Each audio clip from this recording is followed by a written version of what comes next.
L'énigme du retour de Daniela Ferrière. Le bar à l'aile, à l'écoute des livres. La petite chambre de Brooklyn. Mon père vivait dans une petite chambre presque vide que mes oncles m'ont fait visiter après l'enterrement sous la pluie dans ce cimetière de Brooklyn. Il s'était, vers la fin, dépouillé de tout. Il fut toute sa vie un solitaire malgré le fait que ses activités politiques le poussaient vers les gens. Depuis 20 ans, chaque jour, en été comme en hiver, il faisait l'aller-retour à pied de Brooklyn à Manhattan. Sa vie se résumait à cet incessant va-et-vient.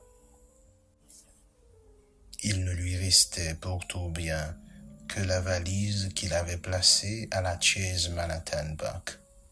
Mon père a passé plus de la moitié de sa vie hors de sa terre, de sa langue, comme de sa femme.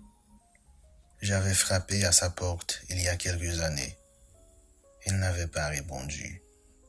Je savais qu'il était dans la chambre. Je l'entendais respirer bruyamment derrière la porte. Comme j'avais fait le voyage depuis Montréal, j'ai insisté. Je l'entends encore hurler qu'il n'a jamais eu d'enfant, ni de femme, ni de pays. J'étais arrivé trop tard. La douleur de vivre loin des siens lui était devenue si intolérable qu'il avait dû effacer son passé de sa mémoire. Je me demande quand a-t-il su qu'il ne retournerait plus jamais en Haïti? Et qu'a-t-il senti exactement à ce moment-là? À quoi pensait-il dans sa petite chambre de Brooklyn durant les longues nuits glaciales? Dehors, il y avait bien le spectacle de la ville la plus animée du monde. Mais dans cette chambre, il n'y avait que lui, cet homme qui avait tout perdu si tôt dans sa vie. Je tente de l'imaginer dans sa chambre, les rideaux tirés, en train de rêver à sa ville si semblable à celle décrite par un jeune Césaire en colère. Et dans cette ville inerte, cette foule criarde si étonnamment passée à côté de son cri, comme cette ville à côté de son mouvement, de son sens, sans inquiétude, à côté de son vrai cri, le seul qu'on eût voulu l'entendre crier parce qu'on le sent sien lui seul. Le cri reste encore coincé dans la gorge du poète. Mes oncles ont voulu me faire rencontrer son seul ami à New York, un coiffeur sur Church Avenue. Il n'avait pas voulu assister aux funérailles. J'ai toujours dit à Windsor que je n'irais pas à ses funérailles. Et cela pour 2 raisons. La première, je ne crois pas à la mort. La seconde, je ne crois pas en Dieu. Bon, cela étant dit, j'accueille avec tous les honneurs le fils de mon dernier ami dans cette vie de merde. Un client a voulu l'assurer de son amitié. D'abord, vous n'êtes pas mort et ensuite, vous n'êtes pas Windsor. Il vient se planter devant moi. Vous lui ressemblez beaucoup. Je ne parle pas de ressemblance physique. C'est pour les imbéciles qui ne voient pas plus loin que leurs yeux. Je veux dire que vous êtes taillés du même arbre. Et je m'explique. Tout le monde rit. Professeur, dit mon oncle Zaché, on a bien compris ce que vous voulez dire. Si vous le dites, alors jeune homme, on s'installe. Et vous déguerpissez-vous, fait-il au client, qui attendait qu'on en finisse avec lui. Je peux attendre, dis-je, en allant m'asseoir près des toilettes. Regardez, N'ai-je pas raison de dire qu'ils sont faits du même bois? Il y a plein de sièges ici, et il est allé s'asseoir au coin, à la place de Windsor. C'est ici qu'il prenait son café, chaque matin depuis 40 ans. C'est moi et personne d'autre qui devait le préparer. Même pas ma femme qui l'adorait et qui lui faisait sa lessive. N'écoutez pas les gens qui vous disent que Windsor se promenait dans des vêtements sales. C'est faux. Sa femme, debout près de la grande photo de Martin Luther King, acquiesce. Elle était aux funérailles parce qu'elle croit encore en Dieu, comme si je ne lui suffisais pas. Tout le monde rit. Lui, pas. Bon, maintenant, c'est votre tour, Windsor. Windsor est mort et enterré, professeur, dit un client. C'est mon nom aussi, fais-je. Pourquoi se précipite-t-il pour parler ainsi, à tort et à travers?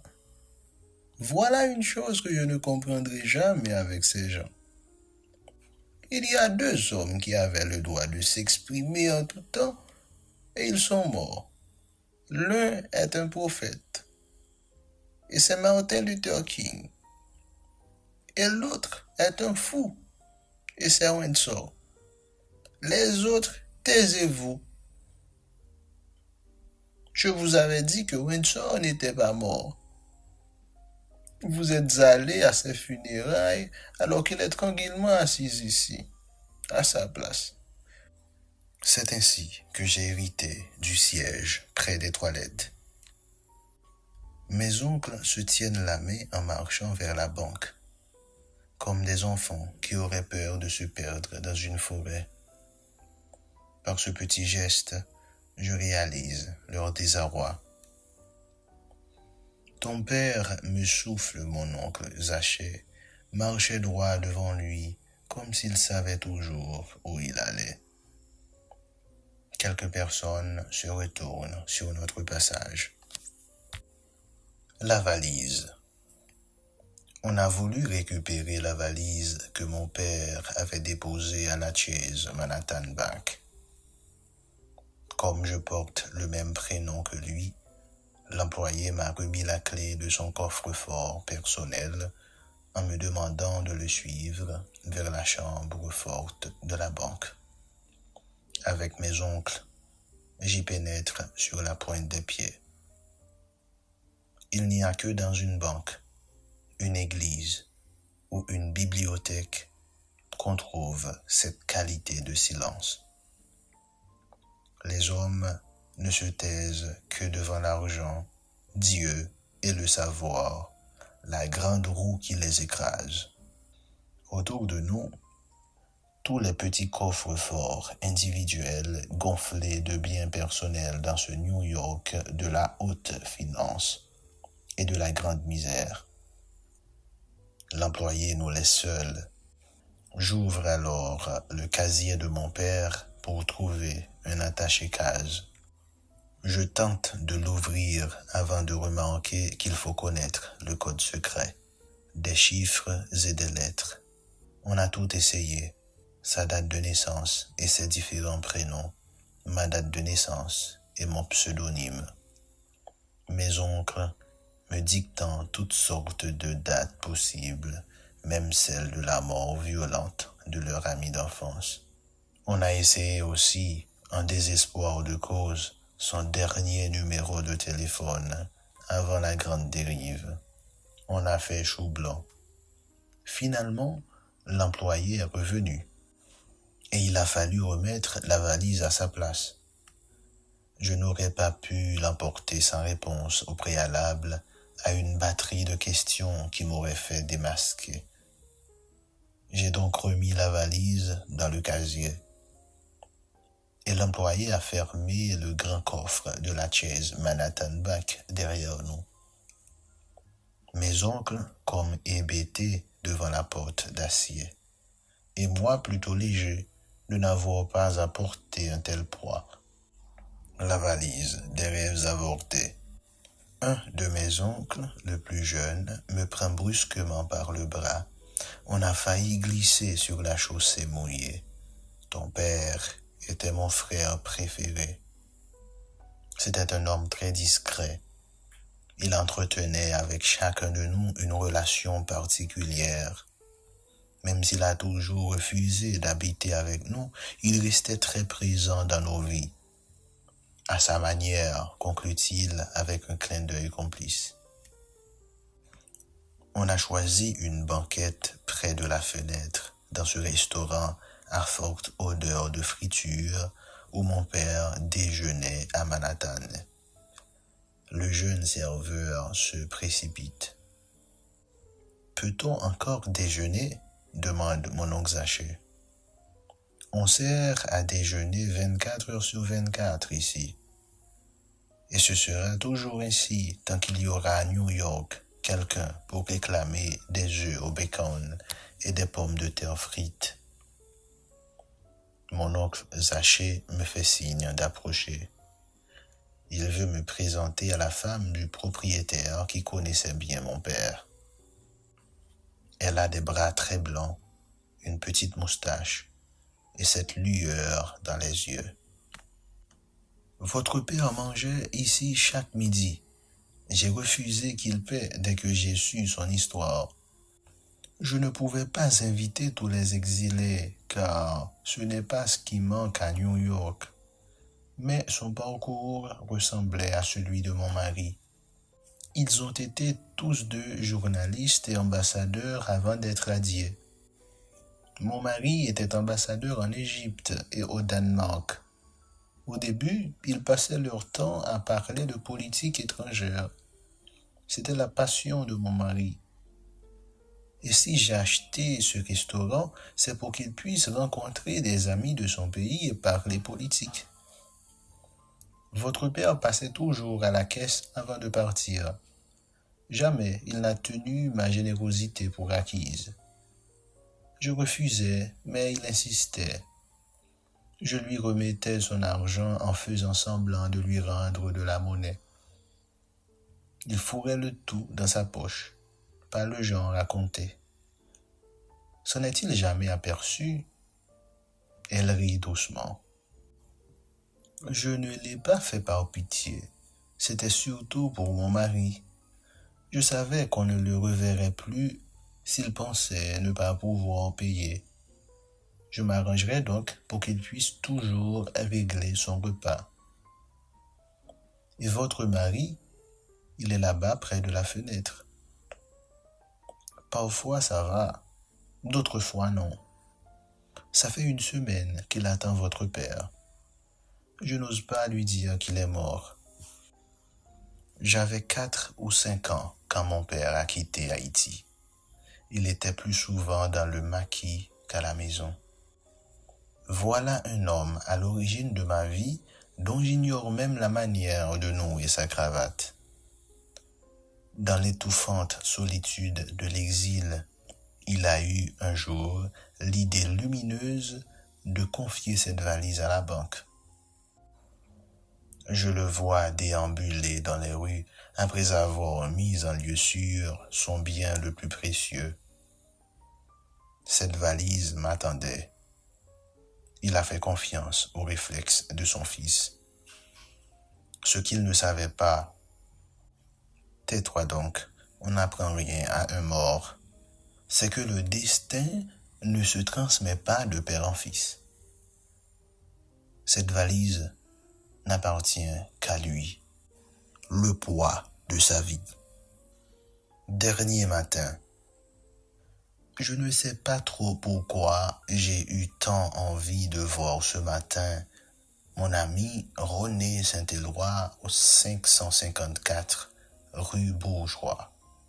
Appréciez l'ironie de ce nom de rue pour une modeste maison d'édition de gauche dans ce quartier ouvrier de Pointe-Saint-Charles.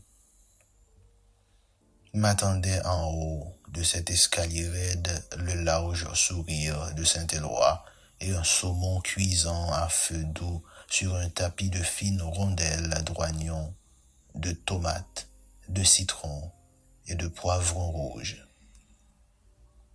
Affiché sur le mur les poèmes lumineux de Jacques Roumain, ce jeune homme qui changea si tristement Madrid sous la mitraille avec cette élégance féminine qui nous rappelle Lorca. Nous voici assis, Saint-Éloi et moi, l'un en face de l'autre, tous deux venus d'Haïti. Lui, il y a à peine 5 ans. Moi, il y a près de 35 ans. Entre nous, 30 interminables hivers. C'est le chemin difficile qu'il devra prendre. Il arrive au moment où je pars. Il commence quand je termine. Déjà, la relève de la garde, comme le temps a filé. Un jour, il aura devant lui un autre qui lui ressemblera comme un jeune frère, et il se sentira comme je me sens aujourd'hui. Le divan rouge où dort si profondément cette langue brune. La nuit fut mouvementée. Quelques bouteilles de vin vides, une boîte de maquillage, un soutien-gorge jaune et noir.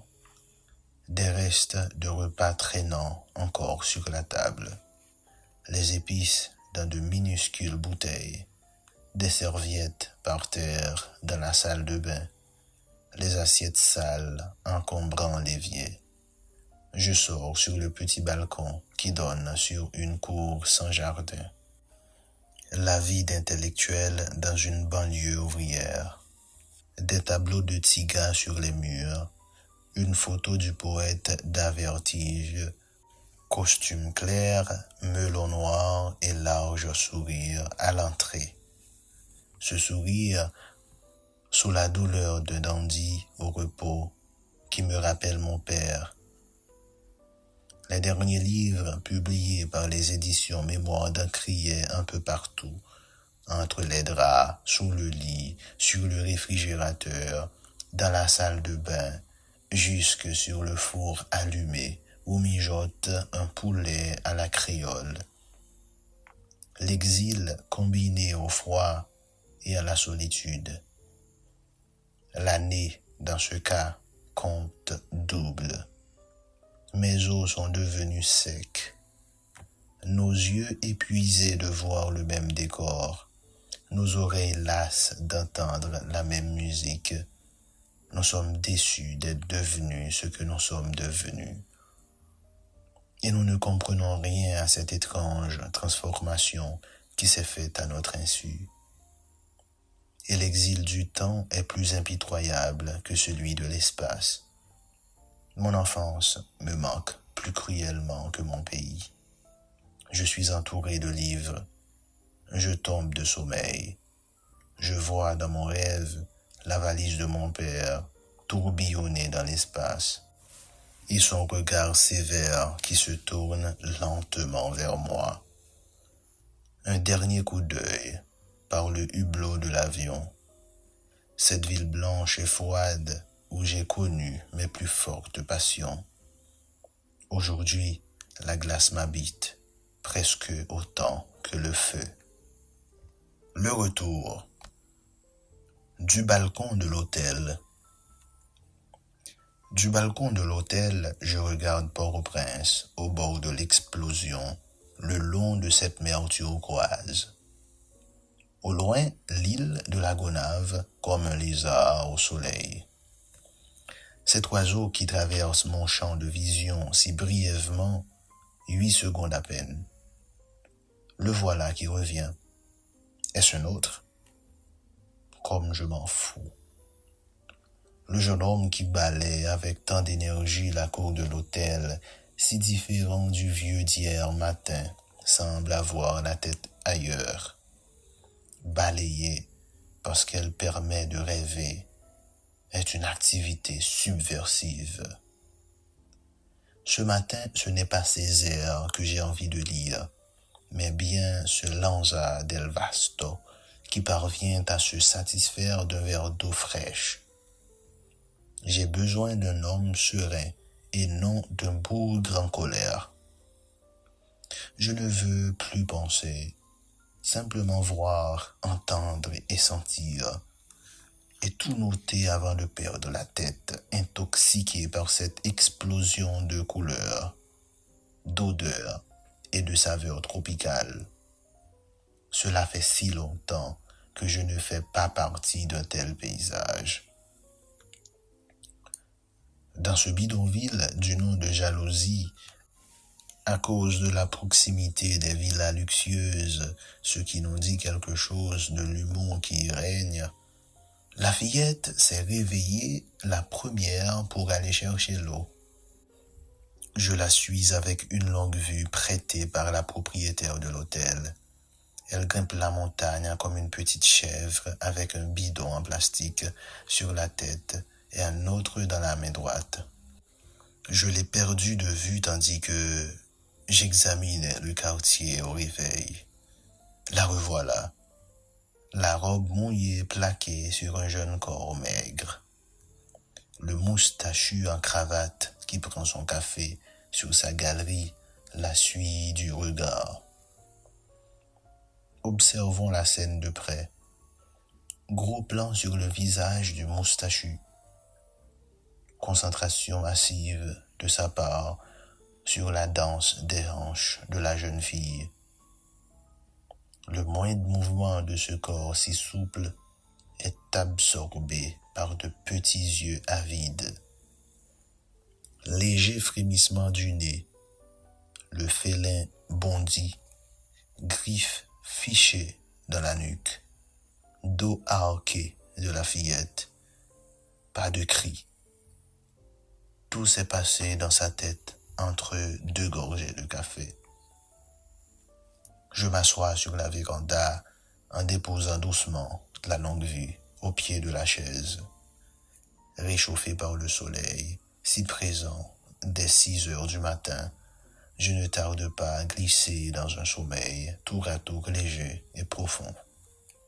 Presque suffoqué par cette odeur de sang chaud qui me monte au nez. Le boucher d'épaisse sous ma fenêtre. La machette siffle. Cet arc rouge dans l'air, la gorge tranchée d'un jeune cabri. L'animal semble sourire sous la douleur. Ses yeux d'un vert tendre me trouvent. Qu'y a-t-il par-delà une telle douceur? Sa nuque se casse comme un champ de canne courbé par la brise. Derrière moi, la propriétaire qui sourit des yeux. Sa longue expérience de la douleur devrait être enseignée dans une époque où l'on apprend tout sauf à faire face à la tempête de la vie. Le fleuve humain. Je descends dans la rue pour un bain dans ce fleuve humain où plus d'un se noie chaque jour. Cette foule ruminant la chair fraîche et naïve de tous ces exilés qui espèrent retrouver dans cette énergie les années d'absence. Je ne suis ni le premier ni le dernier. Sur les trottoirs, dans les parcs, dans la rue même, tout le monde achète, tout le monde vend. On tente de berner la misère par une incessante agitation. Je balaie tout du regard, paysans écoutant leur transistor, voyous à moto, fillettes faisant le tapin près de l'hôtel, musique de mouche au-dessus d'une boue verte.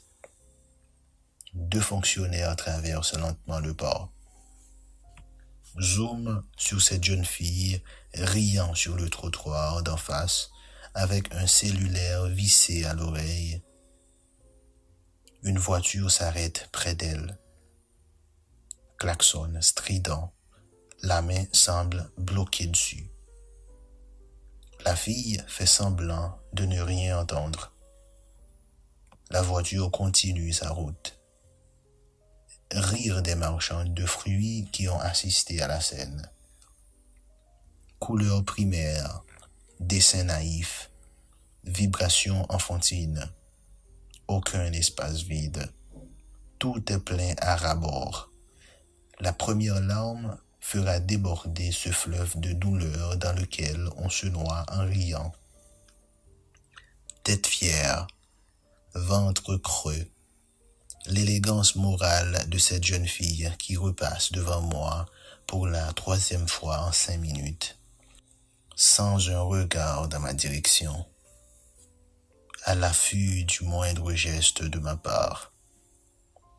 Avez-vous déjà pensé à une ville de plus de 2 millions d'habitants dont la moitié crève littéralement de faim? La chair humaine, c'est aussi de la viande. Pendant combien de temps un tabou pourra-t-il tenir face à la nécessité? Désir de la chair, vision psychédélique, regard de biais. On voudrait dévorer son voisin à midi, comme une de ces mangues à la peau si douce.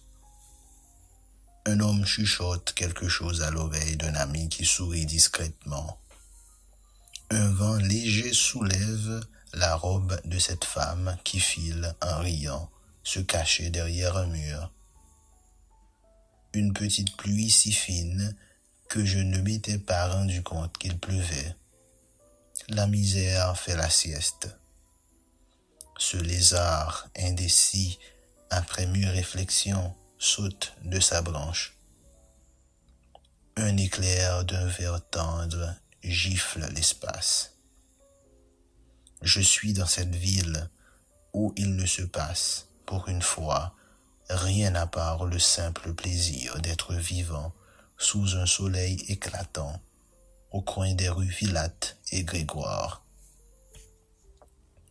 Des centaines de tableaux recouverts de poussière accrochés sur les murs le long de la rue. On les croirait peints par un seul et même artiste. La peinture est aussi populaire dans ce quartier que le football. Les mêmes paysages luxuriants reviennent pour dire que l'artiste ne peint pas le pays réel, mais bien le pays rêvé. J'ai demandé à ce peintre, aux pieds nus, pourquoi il peint toujours ces arbres croulants sous les fruits lourds et juteux, alors que tout est désolation autour de lui. Justement, me fait-il avec un triste sourire, qui veut accrocher dans son salon ce qu'il peut voir par la fenêtre? Où sont passés les oiseaux? Quand je vois cet adolescent assis tout seul sur une branche de manguier en train de gratter une vieille guitare déglinguée, je me dis que les musiciens amateurs ont remplacé les oiseaux. Ce qui manque à ce garçon, c'est une paire d'ailes transparentes. Un homme qui m'a connu il y a 35 ans s'approche de moi, les bras ouverts. Il me rappelle avec force, détails et d'abondants postillons des souvenirs complètement oubliés ou, pire, qui ne m'intéressent pas. Je tâche d'éviter son regard durant la conversation. Ce qui s'annonçait comme un délicieux moment de retrouvailles s'est changé en supplice. J'attends l'instant précis où il va en venir au fait, l'argent. Finalement, il est parti sans rien me demander. Je l'ai peut-être sous-estimé. Je tente en marchant de remonter le fil de son bavardage. Pourquoi ne l'ai-je pas écouté plus attentivement? À cause de ses vêtements sales, de ses ongles noirs, de sa bouche édentée. S'il avait été plus propre et plus florissant, lui aurais-je accordé plus d'attention. Pourtant, Il déroulait sous mes yeux l'album photo de mon adolescence. Ces vieux messieurs légèrement cassés à la taille, balayant les feuilles sèches tombées dans la cour de la mairie. Une activité qui doit leur prendre toute la journée. De temps en temps, il s'assoit, mais doit se relever à chaque petit vent qui apporte de nouvelles feuilles sèches. Pas loin de là, sur un divan jaune qu'une petite fille vient à peine de nettoyer, deux hommes d'affaires causent en attendant de voir le maire. Les voix des passants couvrent la négociation à voix basse de ces hommes qui ont toujours vécu dans un monde protégé par le fric. On n'a aucune idée de l'effet de l'argent neuf sur les yeux dans un pays où l'ouvrier gagne moins d'1 $ par jour. Je revois hier soir, devant la discothèque, cette adolescente en mini-jupe rouge avec un petit corsage jaune, hurlant qu'elle n'est pas une pute parce que je ne veux pas d'argent, je veux tout ce qu'on achète avec l'argent. Je suis assis sous l'amandier de l'hôtel, à l'heure de la sieste. Un petit mur rose me sépare de la rue. La vie est de l'autre côté. Debout sur le banc, j'observe par-dessus le mur 3 jeunes filles devant une pyramide de fruits colorés. Elles causent entre elles, mais à une telle vitesse que je ne parviens pas à capter tout ce qu'elles disent. Cela m'intéresse moins que la beauté de la scène. Ce que je vois au marché n'est pas différent de ce que je vois sur le petit tableau que je viens d'acheter. Je regarde les deux scènes sans pouvoir déterminer laquelle imite l'autre. Un oiseau file la tire-d'aile vers le ciel net et dur de midi. Si maigre, mais avec une étonnante détermination de s'approcher le plus près possible du soleil. Il est allé si loin que mes yeux ont abandonné la partie. On ne meurt pas ici.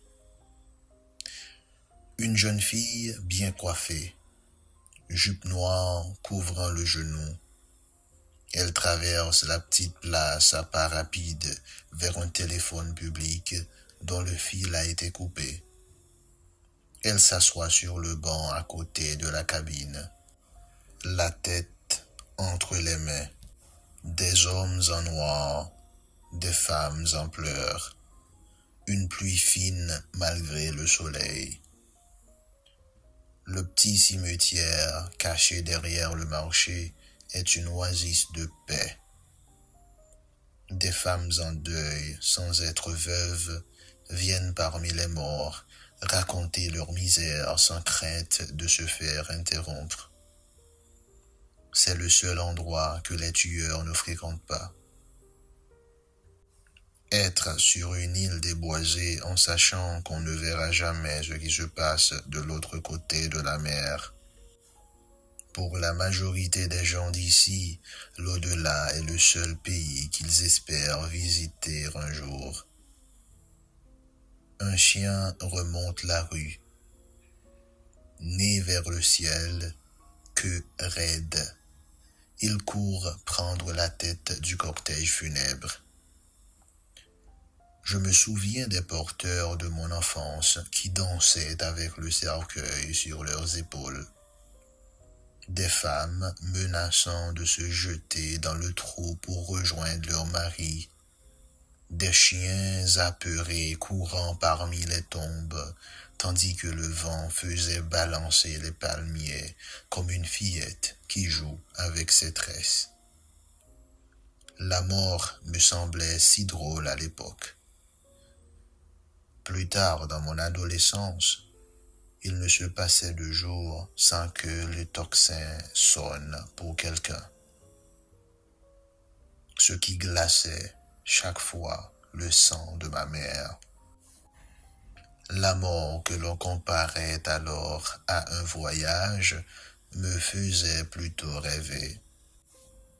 La mort pourrait venir n'importe quand, une balle dans la nuque, un éclat rouge dans la nuit. Elle arrivait si rapidement qu'on n'avait jamais le temps de la voir venir. Cette vitesse a fait douter de son existence. Vie de quartier, avant et après. Quartier calme, vie discrète. Une marchande s'installe près d'un mur. Une deuxième, une troisième. Et la semaine d'après, c'est un nouveau marché. Et la vie a changé dans le voisinage. Un homme en sueur avec un bidon d'eau en plastique blanc. Il se cache derrière ce muret pour se laver furieusement le visage, le cou, le torse et les aisselles, avant de s'enfoncer à nouveau dans le marché.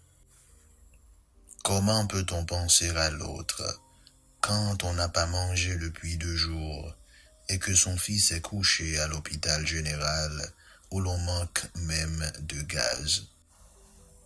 C'est ce qu'a pourtant fait cette femme en m'apportant un verre d'eau fraîche. Où puise-t-elle tant d'abnégation? C'est bien moi sur la photo jaunie, ce jeune homme maigre du Port-au-Prince, de ces terribles années 70.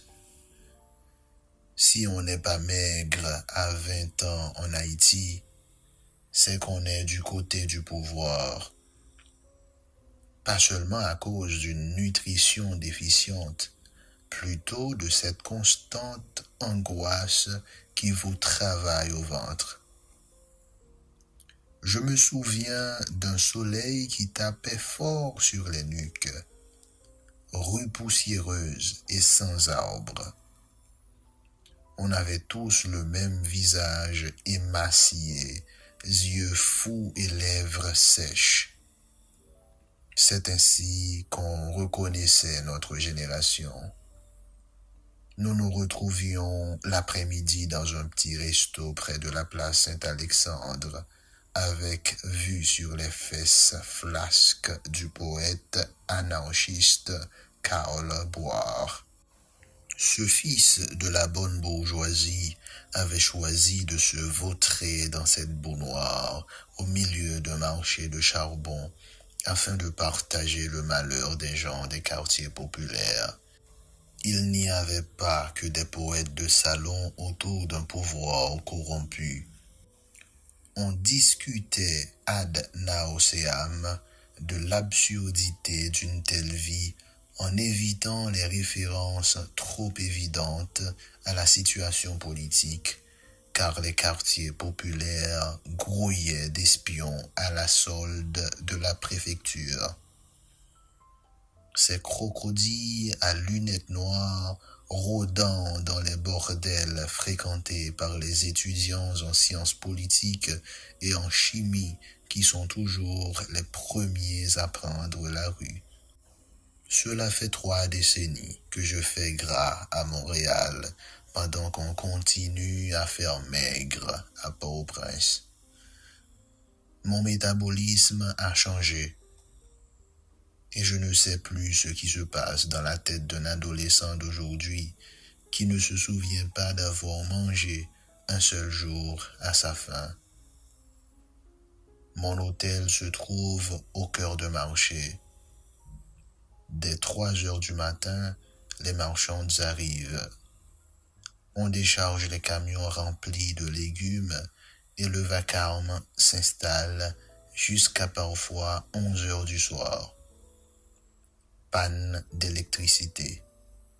Impossible de lire. Je n'arrive pas à dormir non plus.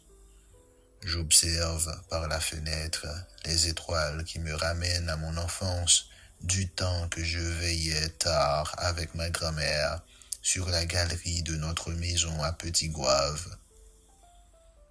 Je regarde mon pauvre corps couché sur ce lit d'hôtel, en sachant que mon esprit vagabonde dans les couloirs du temps.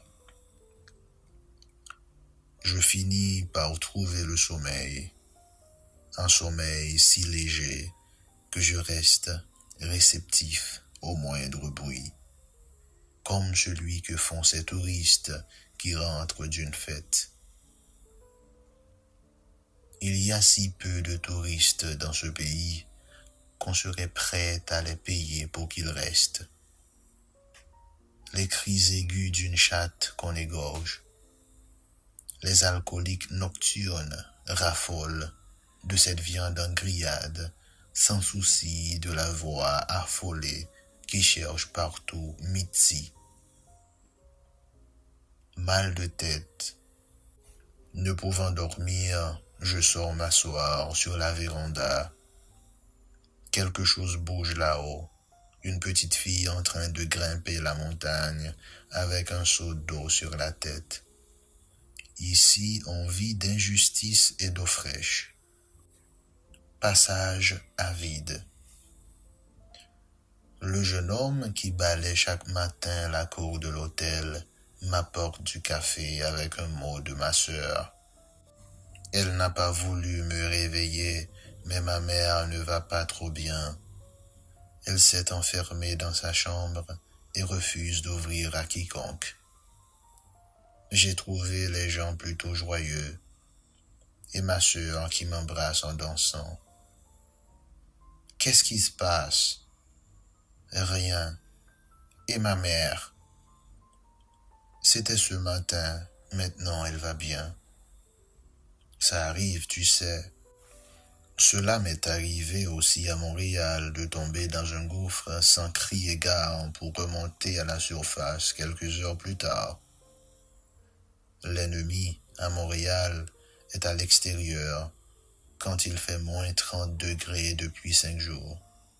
Ici, l'ennemi est à l'intérieur de soi et la seule nature à dominer, c'est la sienne. J'entends chanter ma mère, une chanson qui fut populaire dans sa jeunesse. Radio Caraïbe la passe souvent dans son émission Chansons d'autrefois. Ma sœur me souffle qu'elle est souvent ainsi après une descente en enfer. Marie, ce nom si simple que j'ai l'impression de partager ma mère avec les copains du quartier. En y pensant, je n'ai aucune anecdote de ma mère quand elle était petite fille. Ce n'est pas son genre de parler d'elle. Et les histoires de Tante Raymonde tournaient toujours autour de sa propre personne. J'essayais en vain d'apercevoir ma mère derrière elle. Ma mère ne se baigne pas dans le fleuve de l'histoire, mais toutes les histoires individuelles sont comme des rivières qui la traversent.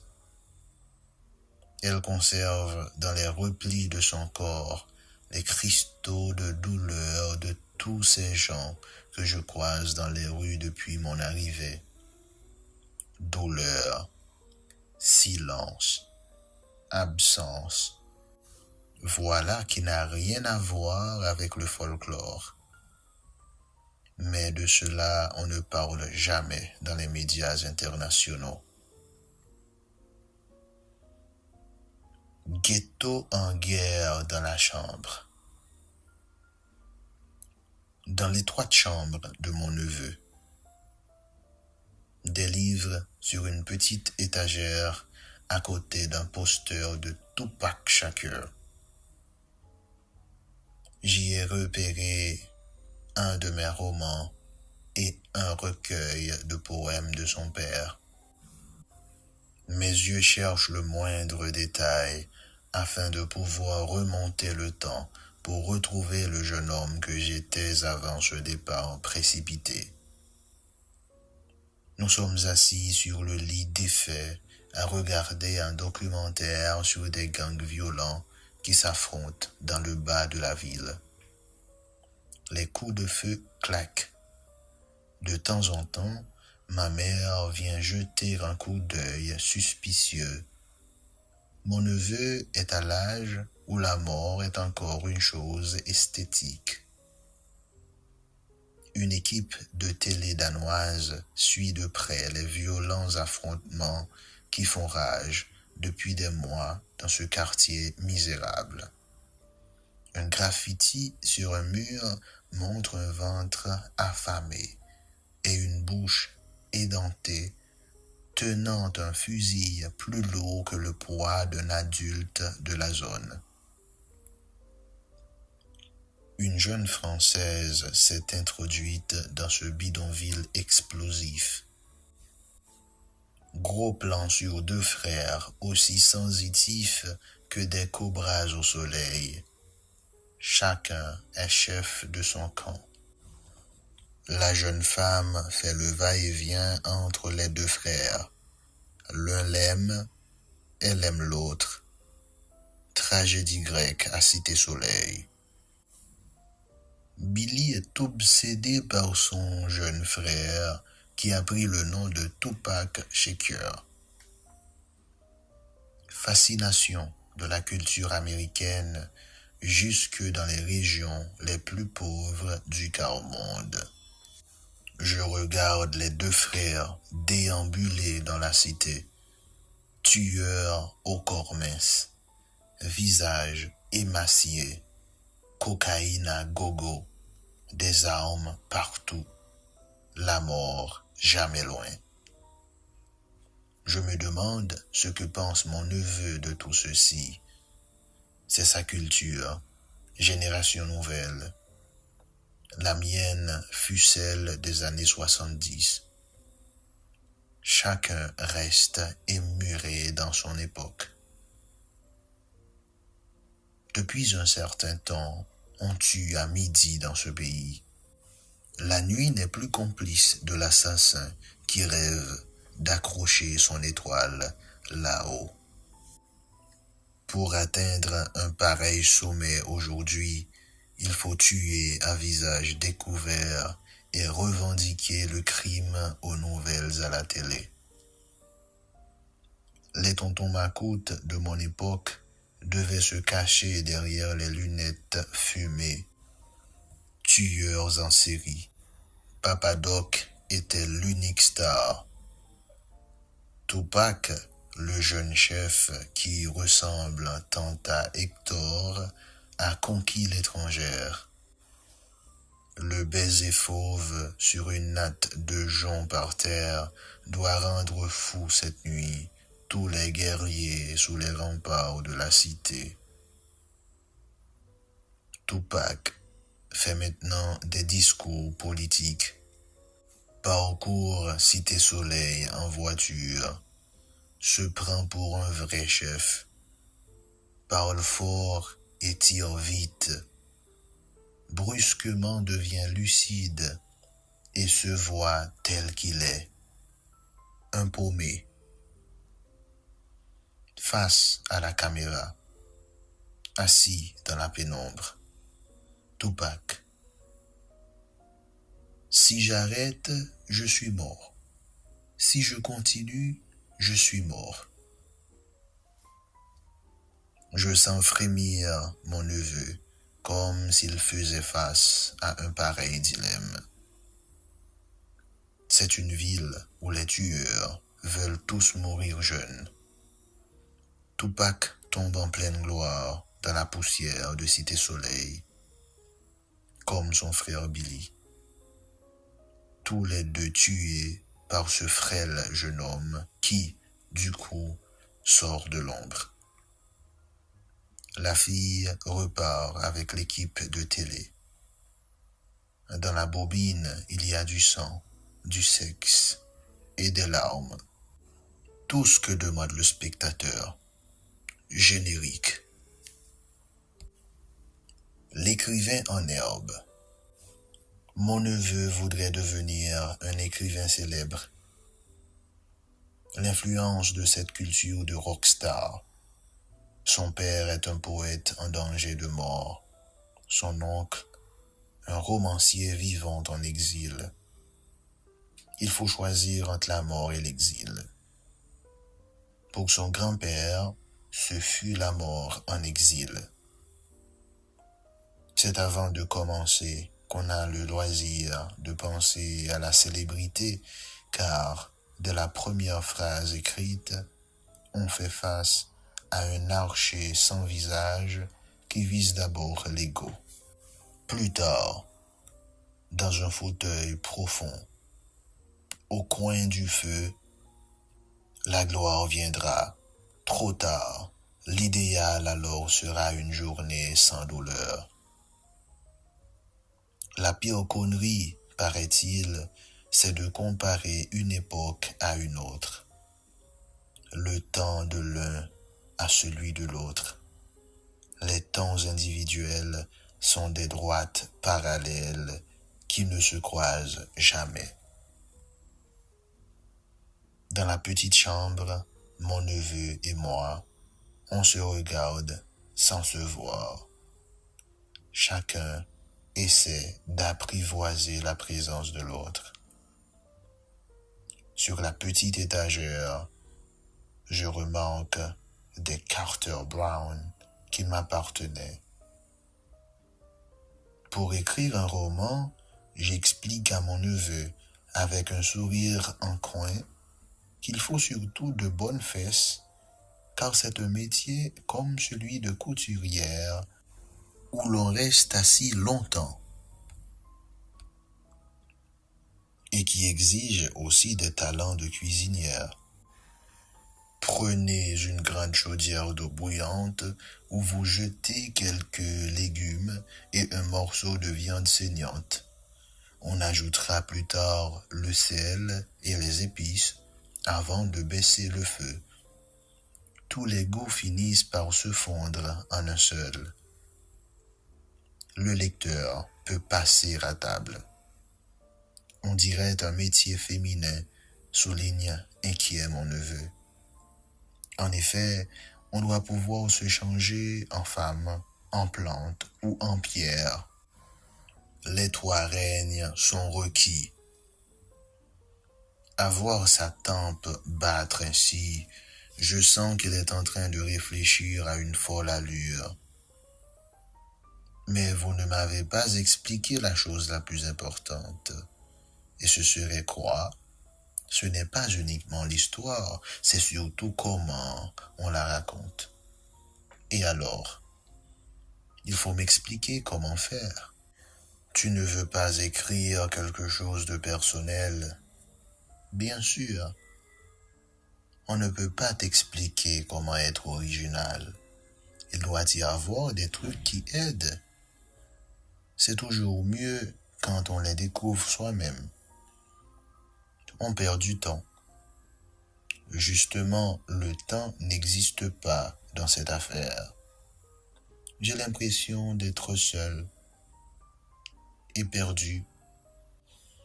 À quoi ça sert d'avoir un oncle écrivain s'il vous dit qu'il ne peut rien pour vous? C'est déjà bien de savoir ça.